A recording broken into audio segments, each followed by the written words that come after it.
વોર્ડમાં? આમ આદમી પાર્ટી એવી છે કે ગરીબોનું ધ્યાન રાખે છે, ગરીબો માટે સારું સોચે છે અને દરિયાપુર વિસ્તારમાં ઉમેદવારોને ટિકિટ ફાળવવામાં કે આખા અમદાવાદમાં, ગુજરાતમાં જ્યાં બી જે ઇલેક્શન છે ત્યાં ટિકિટો ફાળવી છે.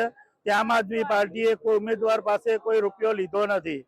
ત્યારે બીજી પાર્ટીઓની ઓફર હોય છે રૂપિયાની, આટલા રૂપિયા આપો તો આટલી ટિકિટો અને આટલા ભાવ, એ રીતના ભાવ ચાલતા હોય છે. દરિયાપુર વિસ્તારમાં બહુ પરિસ્થિતિ ખરાબ છે. કોર્પોરેશનની હાલત જોવા જઈએ, રોડ રસ્તાથી લઈને આખા અમદાવાદમાં પણ દરિયાપુરમાં સૌથી વધારે ગંભીરતા દરિયાપુરની છે અને કમિશનથી ચાલતું દરિયાપુર, જેથી દરિયાપુર વિસ્તારમાં ધારાસભ્યોથી લઈને નાના નાના માણસો જે દરિયાપુર વોર્ડના કમ્પ્લેનો કરવા જતા હોય છે ત્યારે કહેવામાં આવે છે ધારાસભ્ય શ્રીના કહેવાથી કે અમારા ફોન આવે તો કામ કરવું. હાલ દરિયાપુરની ગટરોથી લઈને અનેક પ્રોબ્લેમો છે.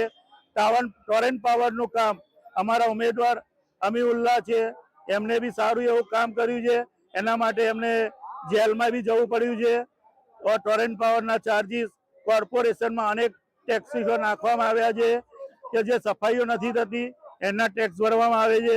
પાણી લાઈન વેરો, કોઈની દુકાનમાં પાણીના કનેક્શન ના હોય એના બી કોર્પોરેશન ચાર્જ લેવામાં આવે છે અને ટેક્સમાં પુષ્કળ વધારો કરવામાં આવ્યો છે. આપનું નામ? શેખ હમીદુલ્લાહ છે.